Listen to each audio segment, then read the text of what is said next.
everybody. Welcome to the Talking Disney podcast. We are very excited today to be here to be talking about one of the more ambitious entries in the Walt Disney canon. We're talking about The Hunchback of Notre Dame. And I'm very excited today to have Stanford is here. Hey, how's it going? Yes, and we have a special guest today.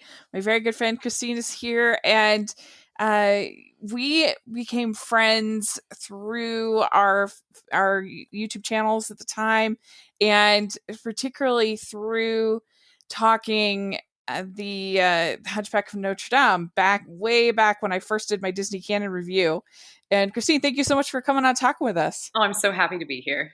Yeah. So how have you been? We did Chicks on Flick podcast for a while. It was like about a year or so that we did that. And so you've been around the channel and but it's been a little while. So how have you been doing and how was 2020 for you? I went on a bunch of adventures the last few years. I actually went to the Odyssey writing workshop, which is for science fiction and fantasy authors. And I got a couple of short stories published in magazines. I volunteered on an 18th century replica tall ship for a little while. and I remember I saw that. How cool. So yeah, I've been pretty busy. Well, and Christine is also well known on the podcast for the fact that her and I talked about your name for over 2 hours. As long as the movie. Is Christina Your Name fan too? Oh, outstanding. Marvelous. Rachel introduced me to the film too. I love it. Yeah, it's so good. Very good. And you recently pretty recently had a baby, so that's exciting. Yeah, he's 6 months old and he's already crawling. Wow. Hey, yeah, that's wonderful. So I think he was pressured to keep up with them. And he's currently trying to replace our household vacuum cleaner. So now. That's exciting. Well, congratulations. That's wonderful. Thank you. Yeah.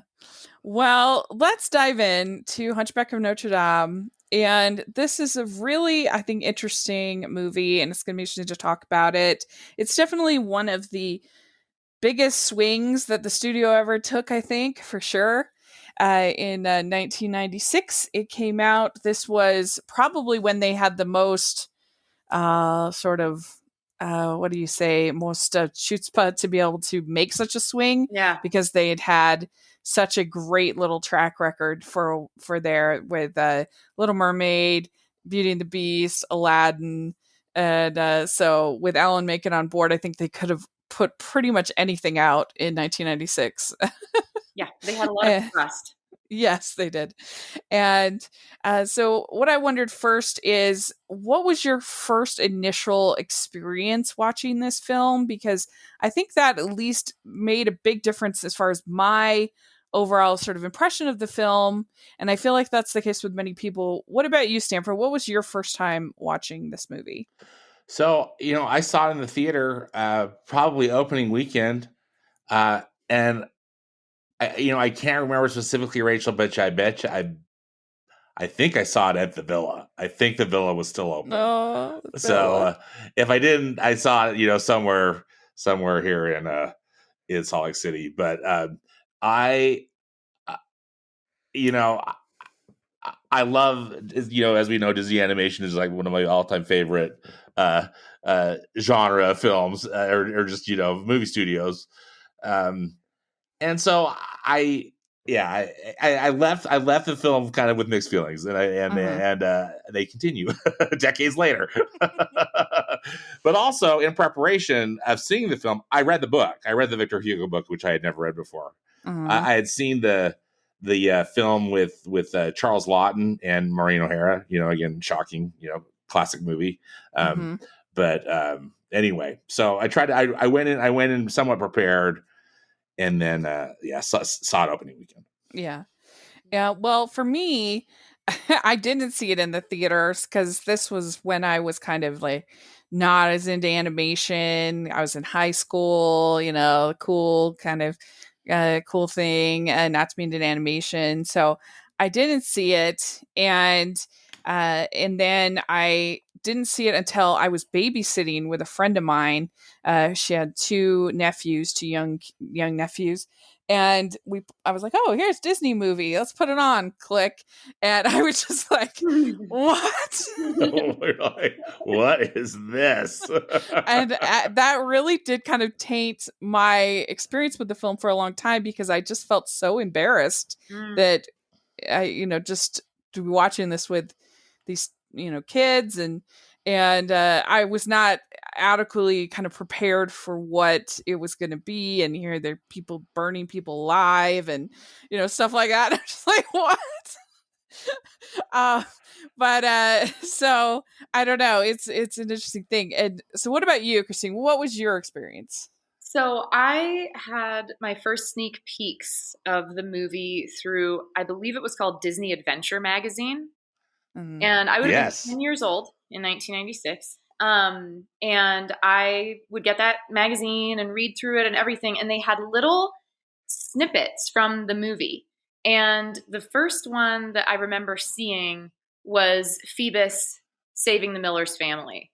And I just thought, I don't even know if I realized that it was a sneak peek of the upcoming movie or just an extra, but I remember reading this little comic and being very, very interested in it, and thinking that this seemed very different. And so when the movie came out, I remember hearing a couple other families complaining about it, people saying that they didn't like it and stuff, but my curiosity was piqued. And then I went to it in the theater with my family, and I bonded to this thing like a baby animal bonds to its mother when they first open their eyes. For me, I mean, like, I would say that watching The Hunchback of Notre Dame was a formative experience. And from that point, and like at that point in my life at 10, I had started to, I felt like I'd outgrown Barbies. I was kind of pushing back from some of the gendered marketing at the time, but I wanted the Esmeralda doll. And so I got Esmeralda, and then I had to have other Barbies to play with the Esmeralda. And so I actually started doing more imaginative play, and revisited some of that kind of childhood, like, passion and enthusiasm for something. I wasn't quite ready to be jaded, because here was this thing that would kind of let me be critical about the world and let me think deeply about the world, but it was still packaged in something for children. And I really responded to that. So this was just, I probably had 4 different Esmeralda dolls, and they all had like Esmeralda altars up in my room. I was obsessed. That's so great. Yeah. I think we all have that Disney movie that really just spoke to us the most. And I'd like to think that almost every single Disney movie has somebody who it was their Disney movie. Yeah. And that was definitely the case for me with The Little Mermaid. That was my movie that really spoke to me. And I feel like like I said, I feel like everybody has one. Usually not Hunchback. Usually not Hunchback. But I feel like it's one of those movies that was considered underrated to such an extent that now it's like not underrated anymore. Like now it's like legitimately popular. Mm-hmm. But for a long time, it was one that I would hear a lot of people say is sort of their underrated or hidden gem kind of in Disney films. And the thing I guess I like the most about this movie is that they took the big swing. I like that they took this risk, and I wish that they would honestly do more risks. If I had in a number of movies that were like not for me and not my favorite, but they were still taking risks, I think that would be really cool. And I actually feel like lately they have been taking a lot of risks. I feel like maybe some people will disagree, but I feel like Frozen 2 took a ton of risks, and I feel like Ralph Breaks the Internet took a ton of risks. They did not do like easy sequels, and that's why they were divisive. But I like when the studio is doing that and not just kind of click with their output. And it's interesting if you look at the history of this movie, that the idea got started from actually a comic book series, and that there was a classics illustrated comic book series of like famous novels, and they one of the animators, David Satan, said that he found the illustrated comic books and thought that this would be a great idea. And Jeffrey Katzenberg, I guess, really liked the idea, and he assigned Gary Trousdale and Kirk Wise, who had been in Beauty and the Beast, to work on it. And so I think that's an interesting, because it seems like such a weird fit for Disney to take on this story, but that's how they had started, was because of these classic illustrated comics. And I don't know, what do you think, Stanford, about just the whole idea of them doing this classic novel like that? Well, I just love your take on it, that it was the big swing, and I totally agree. I just think it's probably, I mean, it's a very ambitious, if not the most ambitious film they have tried to make at the studio. And having read the book, I mean, particularly reading it, but not too long before seeing the Disney film, I just had no idea how they were going to adapt it, because, I mean, honestly, I just can't think of material that is less inclined to be a Disney animated feature, than Victor Hugo's novel. And so, I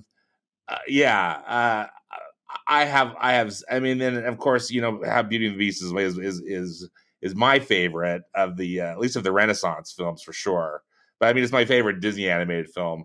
Not necessarily the one that I relate to as a child, because, it didn't come out until I was an adult. But still, that was Peter Pan, the one that resonated with me as a little kid. But I have such respect that they even tried to make it. That they did it. Yeah, and I just wish almost that they had been able to do like a fully on adult animated film, that maybe if it had come out now, there's more of a space for adult animation than there was in the 90s. Mm-hmm. Because, I mean, except for maybe like a Ralph Bakshi or somebody like that. He was really the only one doing X-rated, or not that this would need to be X-rated, but he was the only one doing like adult animated films. Full on adult. Yeah. Like there was no question who the audience was. Yeah. Right. And I kind of wish they could have done something like that, because I think that most of the problems in the movie come from the trying to merge the kind of kiddie sidekick and kiddie aesthetic with the adult themes of the novel. Mm-hmm. And so if they had just been able to go all the way, I think it would have been better. But yeah, I think it's an interesting project that they would take on. And what do you think, Christine, about just the risk as far as Disney as a studio taking this risk? I think if I had to guess at the incentive, I think what they were trying to do was shift away from the company that retells fairy tales to the company that will introduce your child to modern classics. Mm-hmm. And you can see that with Tarzan as well, because Tarzan is also that, that classic novel. I imagine they probably would have, because Disney had done that in the past with some of their live action movies, like they had done Treasure Island. Yeah, they essentially defined pirates for forever. Honestly, what we think of a pirate is defined by Disney's interpretation of Treasure Island. And I think that that's why they were so adamant that they take something with so much substance and then try to package it for children. I think that they were going for this new appeal, where this isn't going to be something vapid. This is going to be something of substance that parents are going to want their children to essentially be educated by. And it was I think, a great idea and a bold move. As much as I love Hunchback, don't think that was the one to start with. I think that there would be a lot of safer classics that Disney even already had access to. So Yeah, Yeah. I think so. That even something like Treasure Island probably would have been a safer bet. I mean, you had a Ron Musker and John Columbus trying to get their treasure, their in Treasure. space Treasure Island for Yeah. years and years. Yep. Starting with Yep. a before the Little Mermaid, they wanted to make Treasure Planet, which Yep. ended up being Treasure Planet. But so yeah, I think that's really true. I mean, one of the things that's interesting is from the beginning they were not willing to embrace the religious themes of the novel, and so they decided to make Frollo a judge as opposed to making him a priest. And I think that was a big mistake because I actually think it makes the church look way worse because because it's one thing to have like one errant madman priest, right? But it's another thing to have the whole institution supporting and enabling this crazy person to re-raising this child under your supervision. Like I think by far the church looks worse than in the novel. I don't know, what do you think about that, Stanford? You bring up an interesting point, Rachel.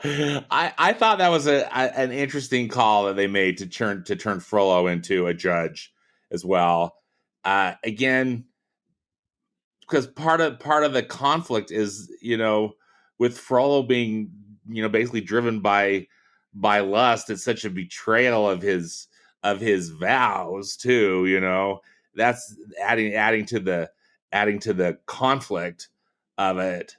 So I felt like they were, again, trying to probably just please too many people, which I know, which I think is a documented challenge of what was going on at Disney at the time too. Kind of in the Mm-hmm. latter half of the Michael Eisner era, how so many people could give notes and provide input Yeah. on films, and rather than leaving up to kind of a brain trust into the filmmakers. The and again, maybe they were worried about some kind of an criticism from churches, over it if they had done that. So Well, I they were felt it. I definitely felt it was like a safe way to bring in the character, but it was unsatisfactory to me. they were definitely trying to appease the Catholic Church, which you can understand because that's a huge institution. But I mean, what they could just say, complain to Victor Hugo. I mean, like, sorry. Yeah. It's not. Um, It's not their. Yeah, it's artistic choice. It's the source materials, but yeah. but it starts out. The movie starts out with Frollo. Uh, he's basically murdered the Quasimodo's mother, and he's gonna murder the baby. And the archdeacon says, stop. And for your penance, you are going to have to raise this child, which wouldn't be my first go to. When someone is literally about to put it in a well, I would not be parent like, material, right? you raise the Yeah. child. Like, how about putting him in jail for killing this woman? Yeah, Ugh. but I do love the animation in this section. It's basically like a one shot where it follows them chasing her through the town up to the steps of the cathedral. And the music is beautiful. The animation, it's really incredible. I think it's a really stirring, kind of shocking way to start out your movie. I'm Yeah, just Christine, what was it like, seeing this as a 10-year-old? oh, Particularly this opening sequence, which is really kind of jarring. I'm just revisiting the moment. I mean, if you want to be thoroughly annoyed, watch this movie with me because you'll have to listen to me just sing along and talk along with everything. I mean, even just recalling that opening, I just get so emotional. And as a 10-year-old, I mean, I was just always the kid that I really liked the edginess is the wrong word.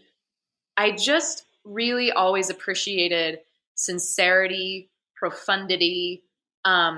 Honestly, I appreciated criticism. Even as a child, it just really, I have always wanted to engage in a meaningful way.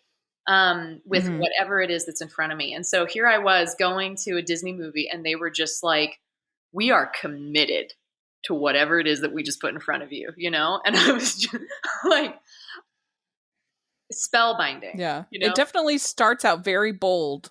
Yeah. Yeah. I love that opening sequence. As you were saying, Rachel, you know, the animation is so striking. I love how they bring in Clopin, you know, and how he's kind of telling the story with the puppets and how they integrate all that into it as well. But wow, you know, with this rewatch, because I haven't watched this for a while, but it's so stunning. I mean, it just, you know, I was breathless, you know, when Frollo kills Quasimodo's mother, and then, you know, and the priest is there holding her, and they're, you know, they're not like shying away from what happened.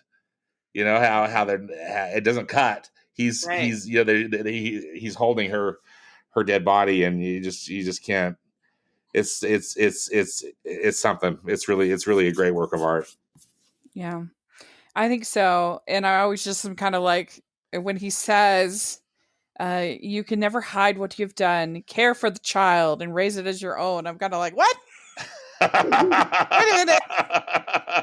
Yeah, it's like, let's put this murderer in charge of this child. I'm with you. So one thing that I do think that is a problem in the film is I think that the movie can't really decide who its protagonist is.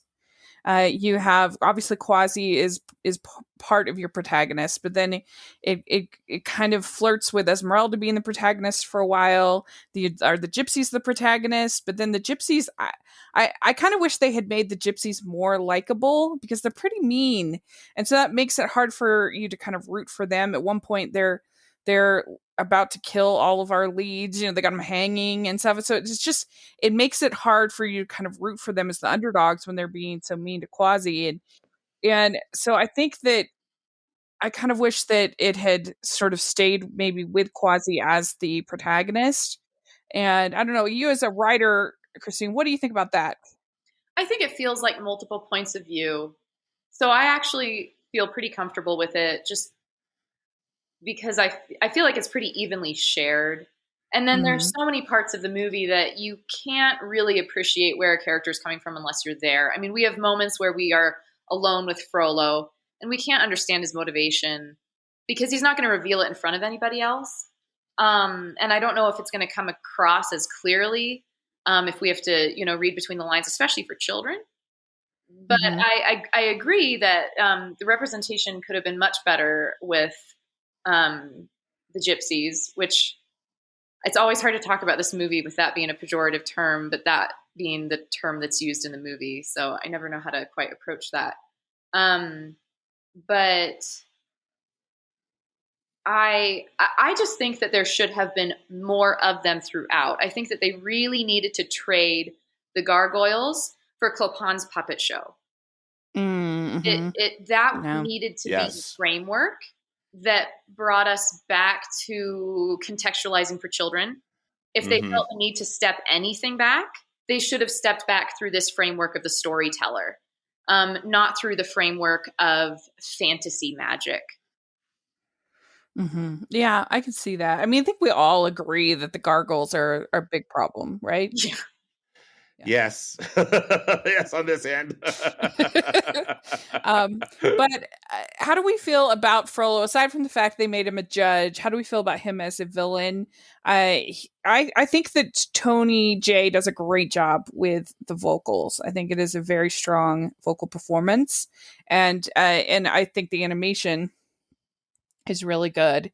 And so overall, I think it's hard because he starts out as so bad at literally killing a woman. So it's almost like there's nowhere else for him to go, as opposed, so he doesn't really have like an arc that you might. So I mean, and I don't mind that with villains, as somebody being just evil, like a Maleficent, or, you know, we have those villains. But I think that he does a very good job with the vocals, and that helps a lot. And especially when he starts out with this this saying to Quasi that I'm your only friend.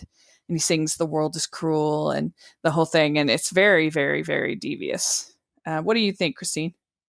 I think that Frollo is one of Disney's finest villains just for the complexity of his motive. Because there are plenty of villains in stories that are evil just to be evil, or evil for, quote, power. In Disney and without Disney, it's just, your lowest hanging fruit. And then you have the lowest hanging fruit of female villains who are evil because they are jealous of the beautiful princess, which we see, many, many, many times. And so you kind of have these either gross, stereotypical, or superficial motivations sometimes for Disney villains. And that's okay, because a lot of them come from fairy tales. It reflects some of the values of the time periods these fairy tales came from.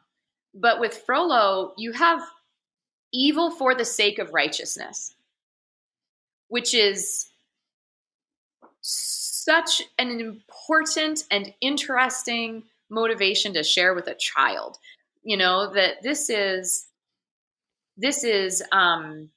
corruption. This is a good idea gone bad. This is we want to be good, and we want to be kind, and we want to be pure, and we want to be godlike.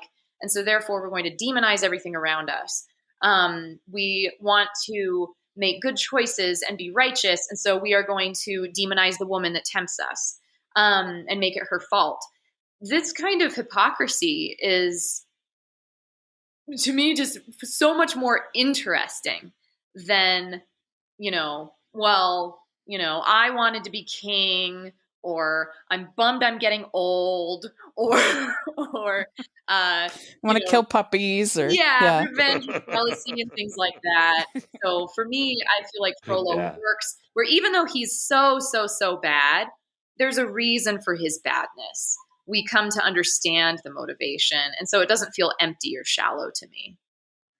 Well, and I think whenever you can kind of interweave protection in a villain, I think that's always very interesting, because people think that, oh, well, I'm protecting the people, I'm protecting whatever, but really what you're doing is dominating and controlling and not protecting.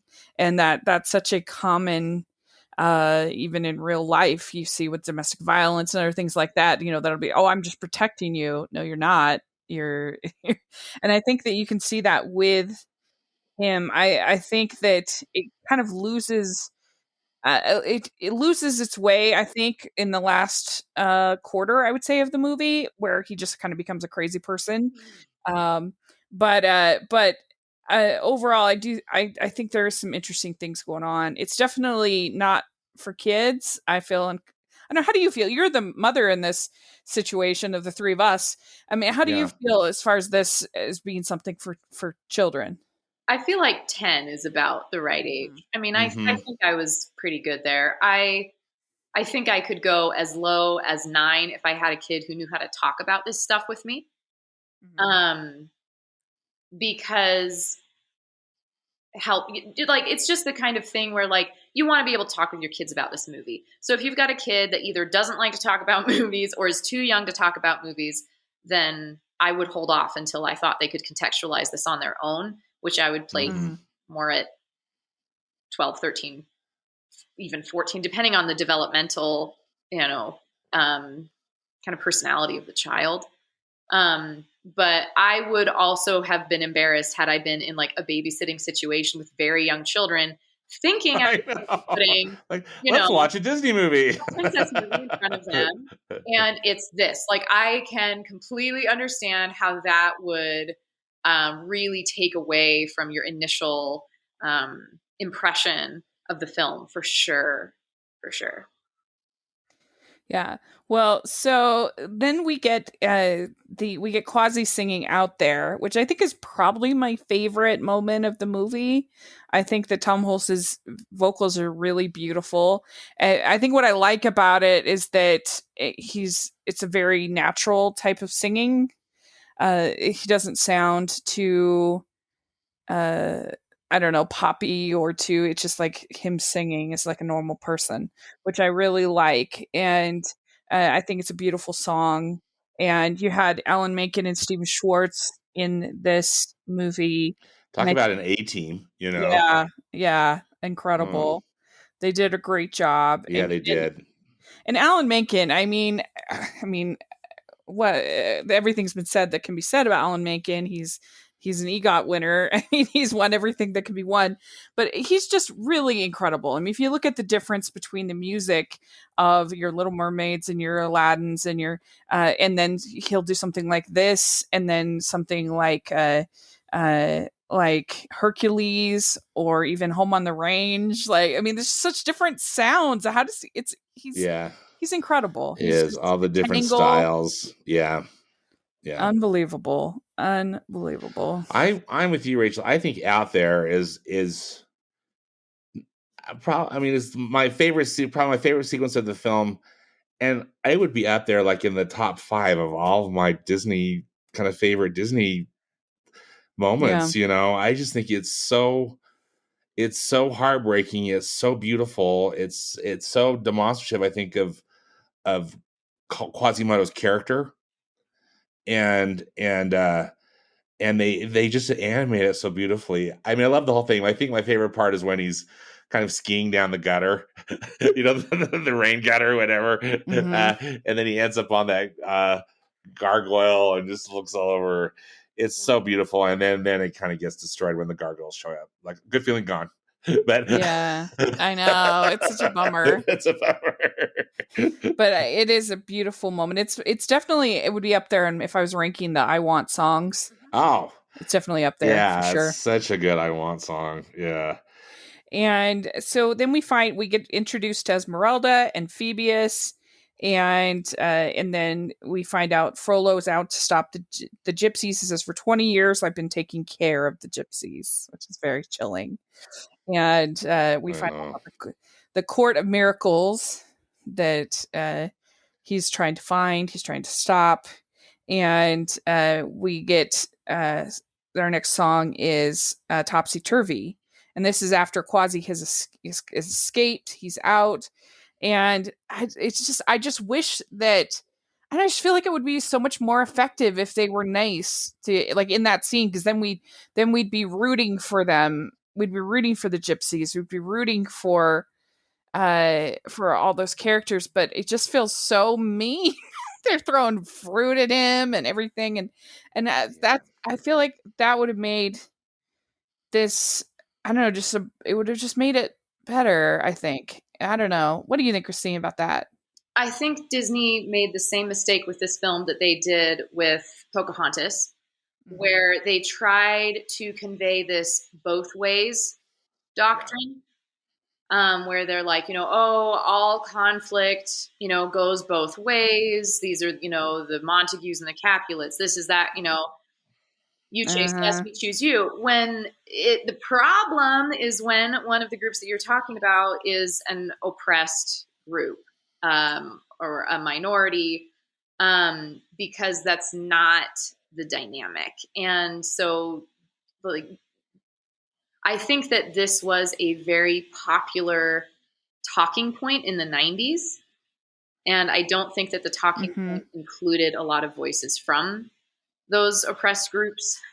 So I think that Disney actually very Yeah. intentionally wanted to show some evenness, and then that you have Esmeralda as an outcast in both groups, sometimes speaking up for Quasi, protecting Phoebus, and kind of working as a go-between between these two groups. So I think they did it intentionally, and I think that it aged poorly as time has gone on, and we have as communication has increased between groups, and we've heard more and more from people about the way that they want to be represented, and we've become more sensitive to the actual dynamics in this kind of social relationship.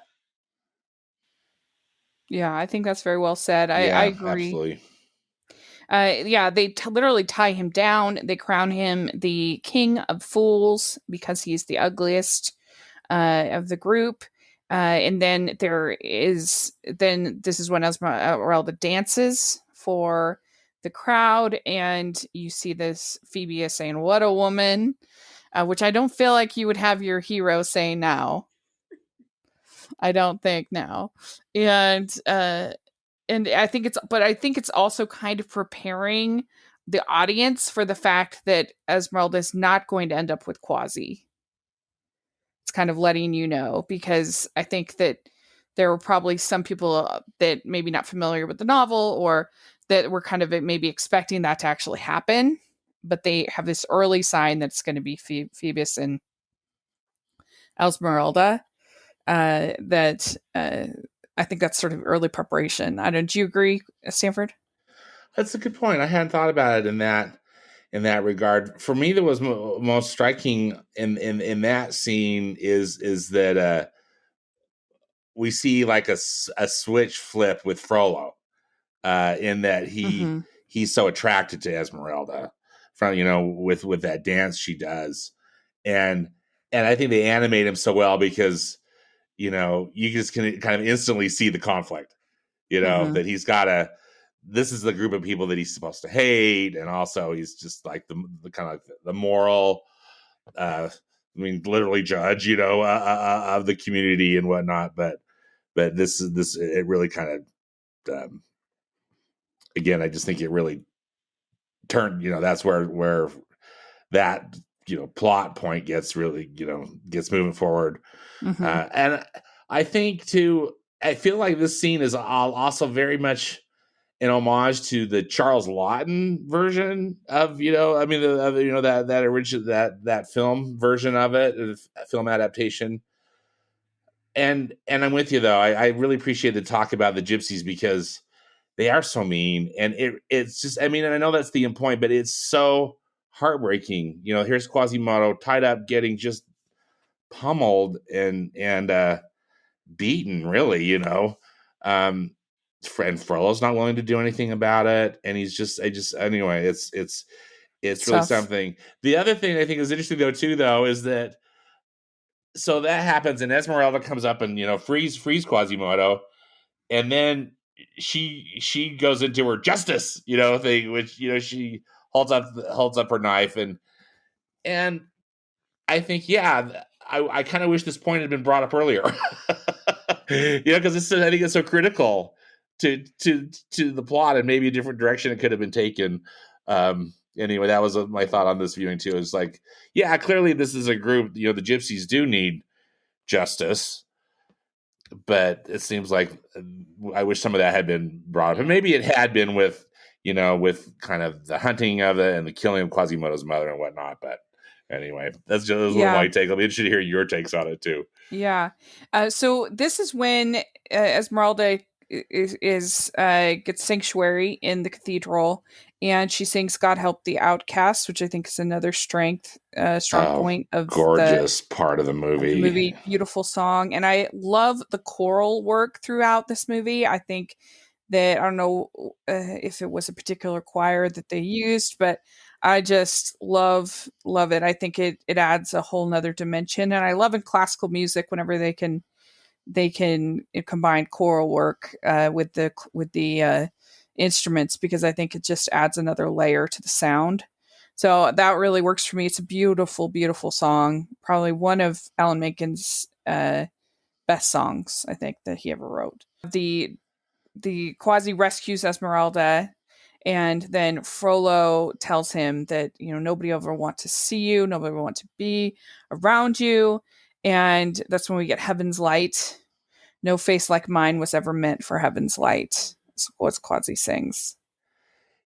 Can we jump back just one bit too, Rachel? Thank you for that great. That's the perfect summary. The right after, it seems, if I'm not mistaken, so right after Esmeralda sings "God Help the Outcasts," and can we just talk again about how beautiful that animation is? Number one, in the cathedral, isn't it just spectacular? Gorgeous. And the stained glass, just that rose window there at Notre Dame. It's breathtaking. I think the work that they did, that the artist did at Disney on it. And then it seems like right after that, doesn't she and Phoebus have kind of that fight? He's fighting her, she's fighting him with that candelabra thing, that. And it's that, to me, just seems, again, and I actually, it's a scene I like because it kind of sets up the. It seems again it's just pull out of an old movie. The kind of the romantic, interaction between the two of them. What's your take on? I just was interested to hear what your take on that sequence from both Yeah, of you. I think it's enjoyable. The dynamic between the two of them. I don't think we get to know Phoebus that well, but as just sort of your archetypal hero, I think that it works pretty well. What do you think, Christine? I think that throughout this whole sequence, we learn so many little things about Phoebus with very little dialogue. So one of the first things we have, and I'm sorry if I'm backtracking, I'll bring it back to where we are, I promise. But when Esmeralda starts dancing, you have Frollo say, "Look at that disgusting display," and Phoebus does the whole "Yes, sir," And I actually like that moment because to me, there's a fair exchange happening here. Esmeralda knows that she's dancing very suggestively. This is the whole point of her dance, and Phoebus's reaction is actually that there is nothing wrong happening here. Frollo is saying there is something wrong happening here. She is doing something wrong. Phoebus is very accepting. He is attracted to Esmeralda. That is a fact. He wants to see the dance. And then we get the "what a woman" in response to her defending herself against the guards. And I think that that's an interesting turn as well, that Phoebus is telling us that his character isn't just attracted to the sexuality of Esmeralda, which is exactly what Frollo was attracted to, and only that. But he is also attracted to her abilities and her skills and her fire and her resistance, which is interesting because then when Quasimodo is being humiliated, he requests permission to stop what's happening. He's denied permission, and so he does nothing. And I find it really interesting that Phoebus is then so positive about Esmeralda's resistance because it's what his character is currently lacking. His character has not learned resistance yet in the face of authority, which then later in the movie becomes his arc. And so then when we get to this moment with the candelabra, I love it. My sister, she can't watch this movie for the scene where Frollo smells Esmeralda's hair. And says the whole thing about twisting the mind and impure thoughts. And my sister's just like, I can't. It kills her. I think it's her least favorite moment in any movie. It's super creepy. It's very for sure. Worst. It's just so predatory. But so then to me, the candelabra scene is then very, very interesting because it shows that Phoebus is going to be subversive, but he's going to do it sub rosa. He's going to do it in a quiet room, one-on-one. He's going to admit very subtly that he's not on the side that Esmeralda thinks, even to the point where she is very confused. This whole scene, she is very confused as to what he's doing. Because she is so completely forthright and full of courage, whereas he is all bravado and no courage yet. So that's kind of my take on this whole thing. I think we learn a lot about. Yeah. So then we get to Hellfire, which is our big kind of villain number. And this basically, we never thought that I would ever see a Disney song all about lust. But that's basically what this is. It's about his lust for Esmeralda. And if he can't have her, then nobody should have her. And so he, it's kind of just crazy that this exists, I think. And but I do love the animation in this sequence. I think again the choral music is really strong, and the way that you see all of the hooded kind of figures building and it from the fire. I don't know. What do you think about this song, Stanford? Well, it's unforgettable for sure. I think it's chilling, but again, I'm glad it's one of those moments too where they took their shot with it. You know what I mean? They did not hold back, and I've talked to other friends who have young children and whatnot, and are very sensitive, particularly with this scene. They just think, oh, we can never have our kids watch this. And I mean, and I get that. I don't criticize that at all. But I'm proud of Disney that they took the swing with it, because it's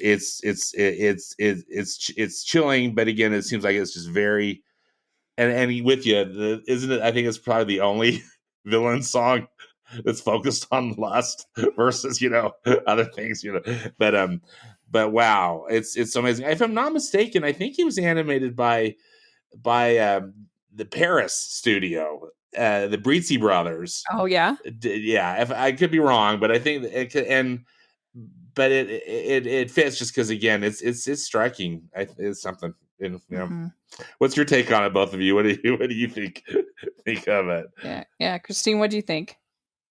So, I mean, all of this, but exemplified in this scene, was all contextualized through the fact that, like, I'm 10 years old. I started puberty at 11 years old. And so this was actually like, I'm getting obsessed with this show right around the time, or maybe even because of my hormonal shift, right? So like, I have this totally new burgeoning sexuality, and then here is this movie contextualizing this. And honestly, I think this is one of the healthiest movies to contextualize a burgeoning sexuality on, because the person doing this, the person saying, this, this beautiful, attractive woman that I desire, like, this is all her fault, she's bad for this. That's our villain. And someone, who's appreciative of it or just acts like this is normal is our love interest. And the fact that, Esmeralda in many ways is this way by nature and personality. This is like, she can't help looking dang good all the time, and then she's going to play it up for her advantage at times. Like, and so I feel like it actually gave me some really random good ideas about consent and victim blaming and slut shaming and all of this stuff, where like it actually came prepackaged through this movie for me. So it seems like it's so, this is not for children, this is not for children. But I want to be like, actually, yeah, great for kids. Because we know it's an interesting point. Yeah. Yeah. I can see it. Yeah. So, that's really. Yeah. So like, I mean, so as I, went through the next few years, and I started getting, comments from people or comments from boys, like I would get, because I started puberty so young, I got a lot of really inappropriate comments from boys about my body.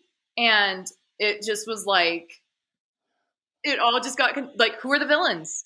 You're like, you're the villains. Not interested in any of these jerks. Whereas a lot of girls who maybe haven't, who have a different contextualization, it can be a lot harder to sort out and figure out who are the villains here. Mm-hmm. That's a really good point. Well, so then he offers the guards and everybody 10 pieces of silver for Esmeralda, which is obviously very emblematic of symbolic of Judas and the 10 pieces of silver. And then they end up at this house of the miller's house, and he says they're not here. And Frollo says for Phoebus to burn the house down, and he refuses. And so then Frollo does it, but then Phoebus saves the people. But I don't know, this is probably the most shocking scene at least to me, of the whole movie, of that you'd have people almost be burned alive. Is very shocking to me, this whole scene.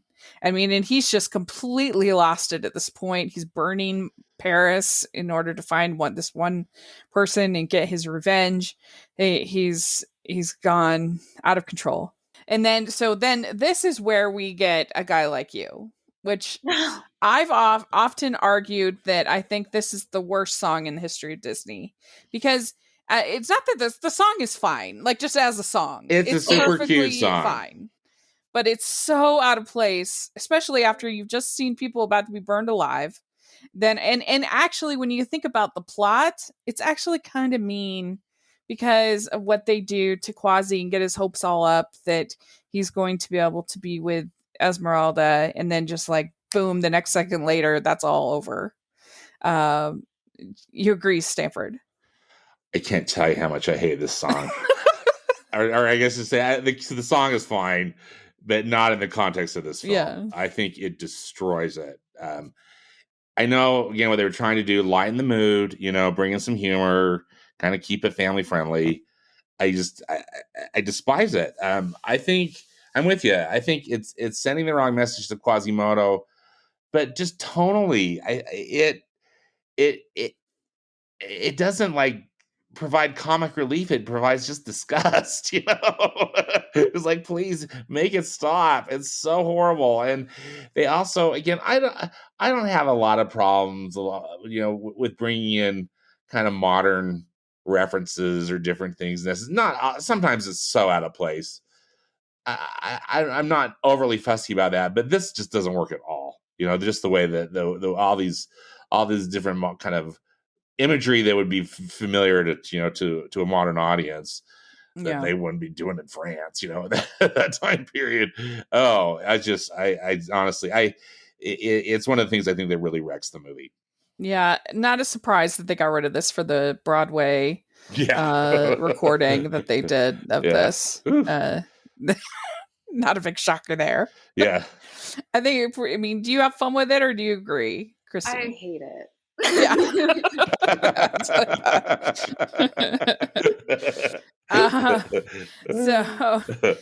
So then we have Esmeralda needing help from Quasi for Phoebus, and Frollo then tries to convince Quasi that Esmeralda's evil. And then this is when they find the Court of Miracles, and they're stringing them up. And then Frollo finds them there, follows them, and seizes the Court of Miracles.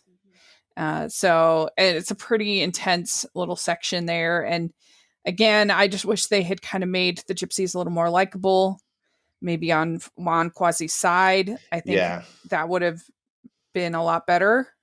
But I think you made a good point, Christine, about what they were probably trying to do. But yeah, and then this is when they execute Esmeralda. And it's another example of the Archdeacon doing nothing. He does not stop this insanity. Which, again, you're trying to appease the Catholic Church. Why on earth would you do that? Like, it's so bizarre to me. That's the burning that really, or the almost burning that really disturbs me too, is that, her Esmeralda's so close to getting burned at the stake. Yeah. Sorry to go back one more moment, but both of you had touched on this, but that Court of Miracles scene, I mean, I'm glad that we get Clopin in there, again, because I like Clopin as a character. I kind of wish I really like Christine's comment about having integrated the puppet show versus, the gargoyles, because I totally agree. But I wish that we had almost, there had just been better context with the gypsies, that they were, as you said, more likable. Not so much that we needed to see the Court of Miracles earlier, but I don't know. It just seemed just like, now what movie is this again? It almost seems a little out of place to me, even though I know that it's an important part of the plot. I've read the book, But anyway, that I thought was a real fail on the story end. Because Quasi figures out on the necklace, that that's the clue to where they are, and and then, like I said, the attempted execution of Esmeralda, with Quasi saving Esmeralda, and he holds her up and he says "Sanctuary," and then this whole section, I think, doesn't really work. This whole fight sequence, it gets really, you have characters being hit on the head, kind of slapstick style. You have like molten ore being, and I know that they had some ore for making the bells, but like this is just like cascading down the front of the cathedral. I'm like, if we entered a fantasy movie all of a sudden, like what is happening here? It's a terrible scene. I think. Yeah, I don't think I it gotta works hear really at all. Like, Steve comments. I can see it on her face. Oh, I know. I'm literally dying. yeah, I guess they were just trying to make it more fun, or I don't know what with this. I mean, it's a powerful moment when Quasi does raise her up as a sanctuary, but everything kind of around that I don't think really works, and it just gets kind of silly and over the top. I I think that there was a chance to transition that was lost, and so I'm backtracking again just a little bit, but I think that it would have been fine to bring the emotion down just a little bit, but instead of with a guy like you, to get to Clopin with the puppet show, have the children reacting, kind of Princess Bride style, and have Clopin. It's okay. Let me tell you that things are going to be okay. This is what happens, and you could kind of reassure the audience, but in a way that isn't silly. That recognizes the gravity of what it is that they just saw and kind of honors it. And then I think that here I am just rewriting the movie, but it would have been nice if through these puppet show intermittent moments, Clopin reveals his involvement, where maybe at the time it's a secret involvement, but like it could have tied us into the Court of Miracles if maybe Clopin had revealed that he had left a clue or that he had helped somehow that had brought them there. Yeah. And then to not have Clopin be cruel and totally out of it with and like they're gonna kill Phoebus and whatever, Quasimodo. And then I think if we had that, it would have also maybe clued us in more to what the exact situation was, because I remember watching that scene as a child, and Phoebus, he stands up and he's like, Frollo has ransacked our cities and he's persecuted our families, and now he declares war on Notre Dame herself. And I remember even as a kid being like, yeah, like what exactly do we have on the count? Like, I know he tried to kill the Millers, but the Millers weren't, like, they were just regular citizens. Like, so I'm not seeing the whole time. Like, things didn't get tied together in a way that felt really cohesive. And so when those accusations happen, you're like, yes, because bad stuff has been happening. But I don't quite get why we're going to, like, why even Frollo thinks he's going to solve this problem by burning Esmeralda. Like, there's just too much disconnect. And then you've got the total disconnect. Like, it is. I mean, he's just become, it's just like madness. It's just, he's just become crazy. Like, there's no logic left. Yeah. Is what I see. I really appreciate what you both are saying with this, because I think that battle there at the cathedral too, when they turn it into so silly, same thing. It just pulls out the gravity of the situation, because Esmeralda is about to get burned at the stake, and then it's all, this is so fun, that we're, the gargoyles are throwing things on these people trying to, invade the cathedral. It's you got to fly my pretties anachronism.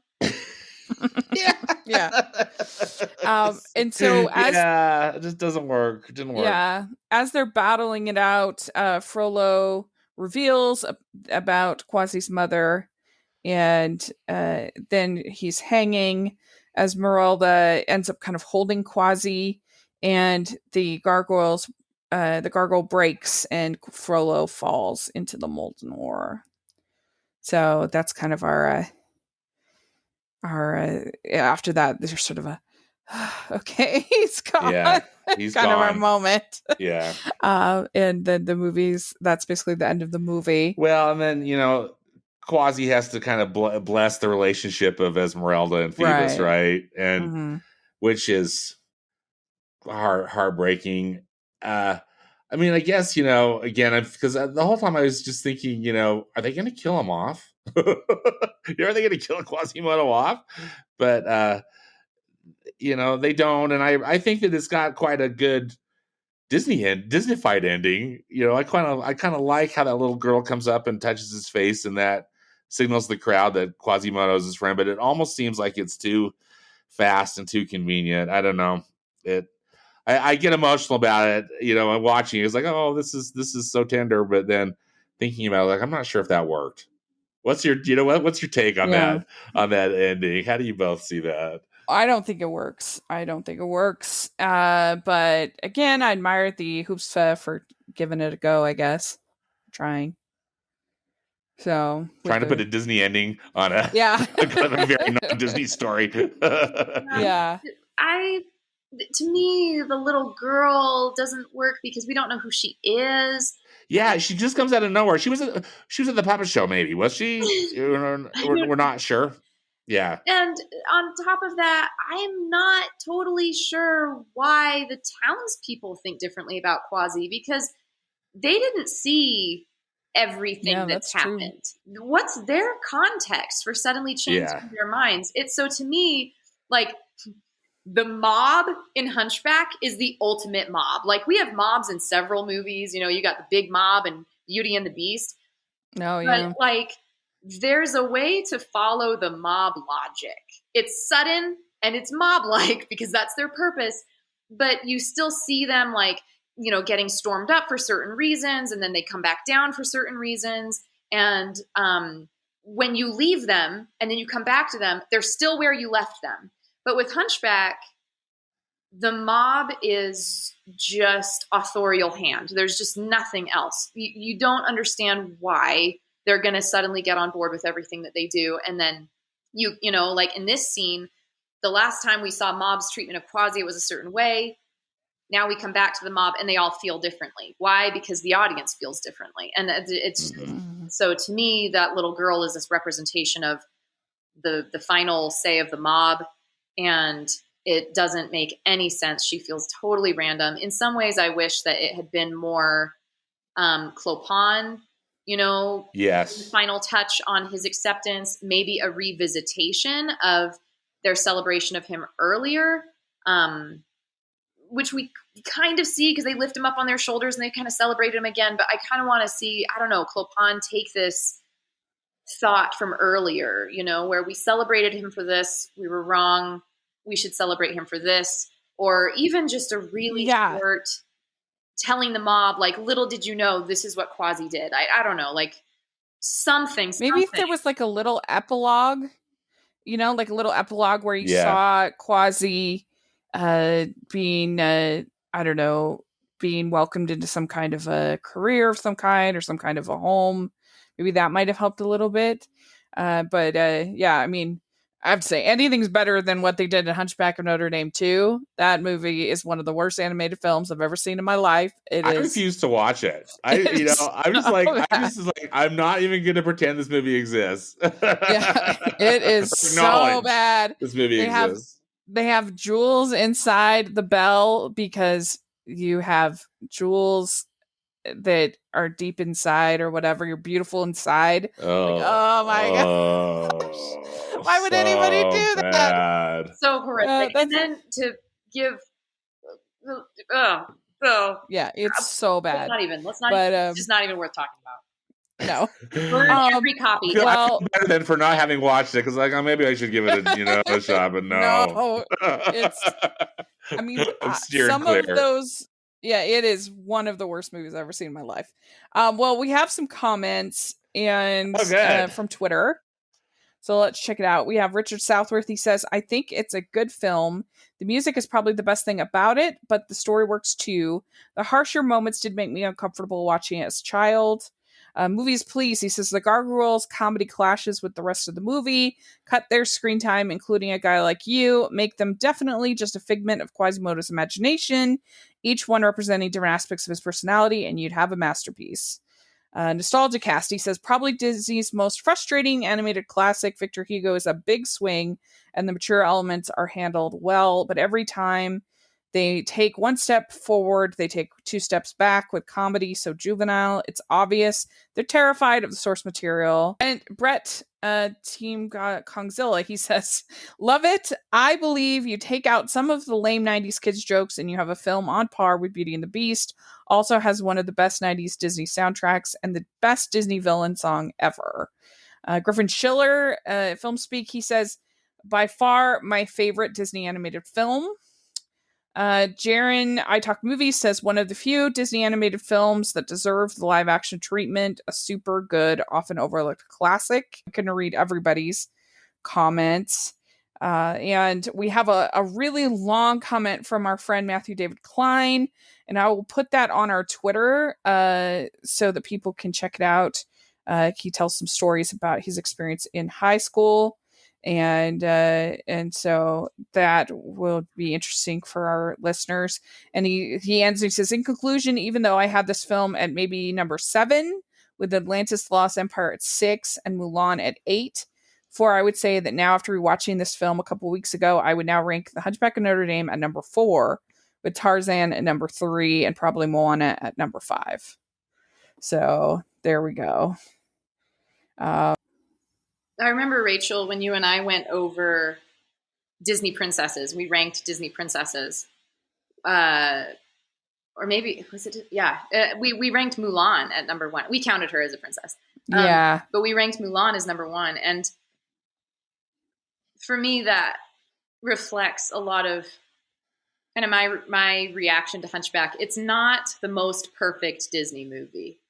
Mm-hmm. I wouldn't say that it's the best Disney movie. I don't even think it's close to the best, but it's my favorite, right? Because there's a difference.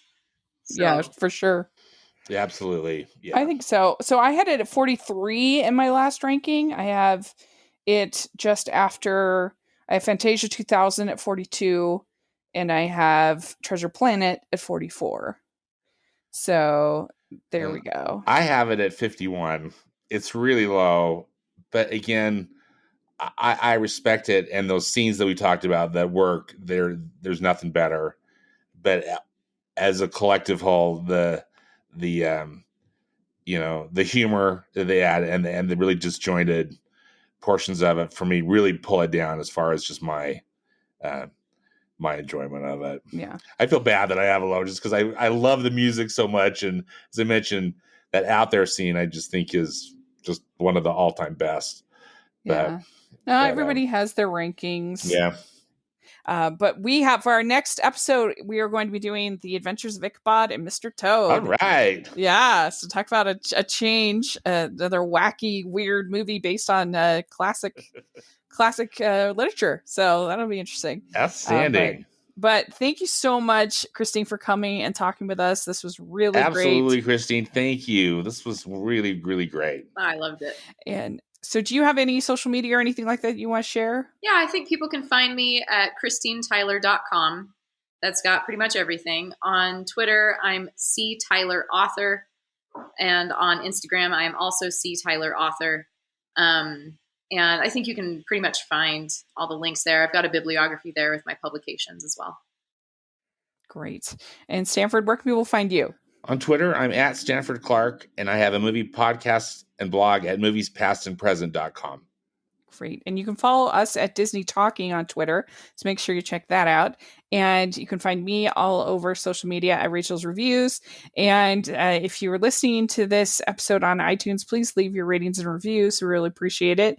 And if you're watching on YouTube, please give us a thumbs up, subscribe to the channel. We appreciate that so much. We have our patron group and merch store. So take a look at all of that. And thanks again so much. And we'll be excited for next month to talk Ichabod and Mr. Toad. Bye, everybody.